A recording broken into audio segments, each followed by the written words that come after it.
Bhojpuri actress रानी चटर्जी ने Navbharat times online से खास बात की है। रानी चटर्जी जब हमारे प्लेटफॉर्म पर आईं तो उन्होंने कई सारी बातें हमारे साथ शेयर की। उन्होंने बताया कि जब उनका पवन सिंह के साथ ब्रेकअप हुआ था तो वो बुरी तरह से टूट गई थी। उन्होंने कहा कि वो ब्रेकअप से इतनी परेशान थी कि वो शूटिंग नहीं कर पाती थी। आंसुओं की वजह से मेकअप खराब हो जाता था।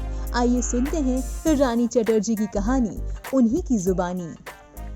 सभी के सभी इतने ज्यादा एक्साइटेड है मेरी शादी को लेके, बट बस शुरुआत हुई थी बातचीत की कि okay let's see think.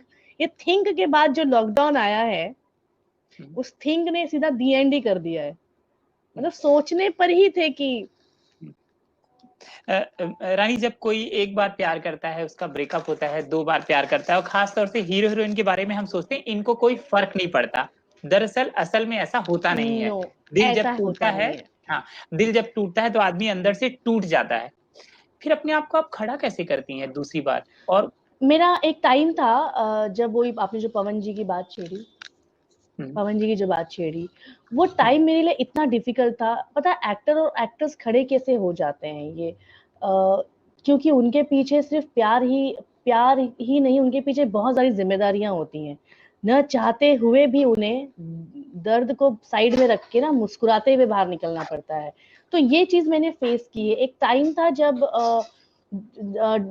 Breakup से जितनी डिस्टर्ब नहीं थी मैं, जिससे ज्यादा डिस्टर्ब थी कि इंडस्ट्री में सिर्फ मेरी ही बातें हो रही हैं, पता नहीं सबको मेरी ही लव लाइफ की पड़ी है, मेरे ही बारे में गॉसिपिंग करनी है। तो ये मुझे इतना डिस्टर्ब कर गया था कि मैंने सारी फिल्में छोड़ दी। 1-1 करोड़ साइनिंग रिटर्न किए थे। मैं बहुत डिस्टर्ब थी।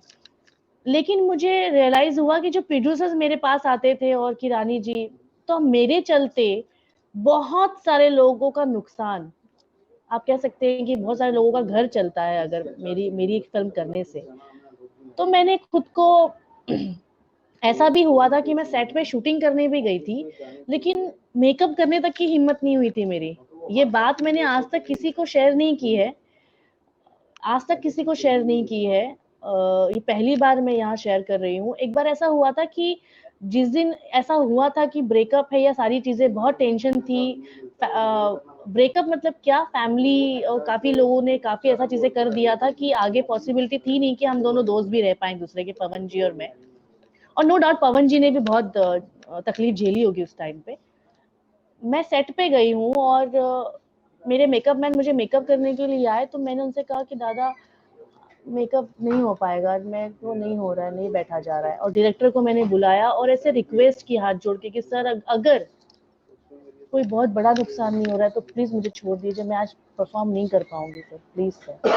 सोचिए मैंने कितने आंसू रोके होंगे। और गाड़ी में बैठ, और डायरेक्टर ने समझा इस बात को और कहा कि छोड़िए आप जाइए घर, ये हम लोग बाद में कर लेंगे। और फिल्म सिटी में सेट लगा था उस दिन, और मैं गाड़ी में बैठी हूँ और रोते हुए घर को, एक सिचुएशन आती है, हर किसी को उतनी ही तकलीफ होती है, दर्द होता है। मुझे भी हुआ, लेकिन हम लोग के ऊपर जिम्मेदारियां बहुत ज्यादा होती हैं। कई घर की जिम्मेदारियां होती हैं। एक फिल्म करने से अगर 40 लोग वहाँ 60-50 लोग काम कर रहे हैं, और फिल्म छोड़ देने से या फिल्म बंद हो जाने से सबको नुकसान है। तो वही एक चीज हिम्मत ले आती है कि चलो let's move on and let's do. और हर कलाकार में नहीं, हर एक्टर जिसके भी लाइफ में ये होता होगा, लोगों को लगता होगा कि ये लोग कैसे, इन लोगों को कोई फर्क नहीं पड़ता। ये बिल्कुल टोटली गलत है। कलाकार जो है अगर वो रोएगा तो भी लोग हंसेंगे कि क्या पागल है यार, क्या रोता रहता है, रोती रहती है। इसलिए कलाकार शायद थोड़ा छुप के रो लेते हैं। सही बोल रही हैं आप।